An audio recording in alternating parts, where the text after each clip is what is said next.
হ্যাঁ বলুন। দাদা, আমি আশেপাশের বাড়িতে কাজ করি। আপনার বাড়িতে যদি কাজের লোকের প্রয়োজন হয় তো আমাকে বলতে পারেন। তুমি একটু দাঁড়াও, আমি দিশা করে বলছি। এই স্নেহা, এটা দেখেছো?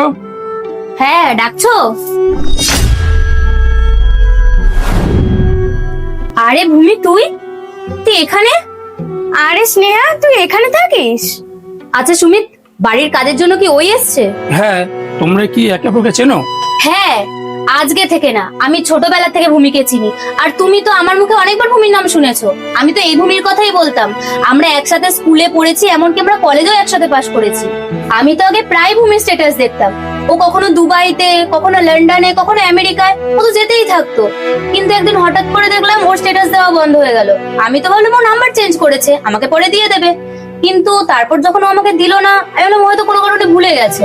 কিন্তু ভূমি, আমি তো এটাই বুঝতে পারছি না, তোর এই অবস্থা হলো কি করে? আর তুই হঠাৎ করে সবার বাড়িতে এমন কাজ চাইছিস কেন?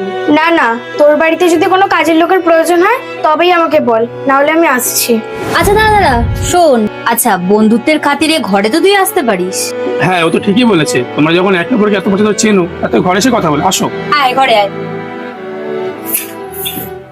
আচ্ছা ভূমি, তুই আমাকে এই কথাটা বলতো, তোর বাবার তো ব্যবসা ভালোই ছিল, তাহলে হঠাৎ করে এমন কি হলো যার জন্য তোকে এই কাজ করতে হচ্ছে? দেখ স্নেহা, আমি এইসব বিষয়ে কোনো কথা বলতে চাইছি না।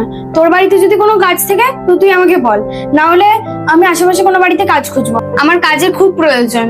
দেখ ভূমি, তুই আমার ছোটবেলার বন্ধু, আর এতদিন পর তোকে এই অবস্থায় দেখছি। তুই প্লিজ বল না রে, তোর কি হয়েছে? আর তুই বন্ধুত্বের খাতিরে তো আমাকে বলতেই পারিস। হ্যাঁ রে স্নেহা, সবকিছু ঠিকঠাকই চলছিল। কিছুদিন আগে বাবার যে বিজনেস পার্টনার ছিল, সে বাবার সাথে বিশ্বাসঘাতকতা করেছে। এমনকি বাবার সব বিজনেস উনি নিজের নামে করে ফেলেছিল। এইসব বাবা সহ্য করতে না পারে হার্ট অ্যাটাক করেছিল। আর বাবার চিকিৎসা করতে করতে আমাদের যতটুকু সেভিংস ছিল সব খরচা হয়ে গেছে। ভেবেছিলাম বাবা হয়তো ঠিক হয়ে যাবে, আর এত চেষ্টা পরেও বাবাকে বাঁচাতে পারলাম না।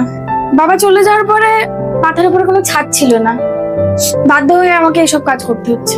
এই জন্য তোর বাড়িতেও কাজের জন্যই এসেছিলাম। তোকে এই অবস্থায় দেখে সত্যি আমার খুব খারাপ লাগছে। তুই বল না, তোর কত টাকার প্রয়োজন, আমি তোকে সাহায্য করবো। না না স্নেহা, আমি এই টাকাটা নিতে পারবো না। তুই যে আমাকে এই টাকার কথাটা বললি, এটা শুনে আমার খুব ভালো লাগলো। আর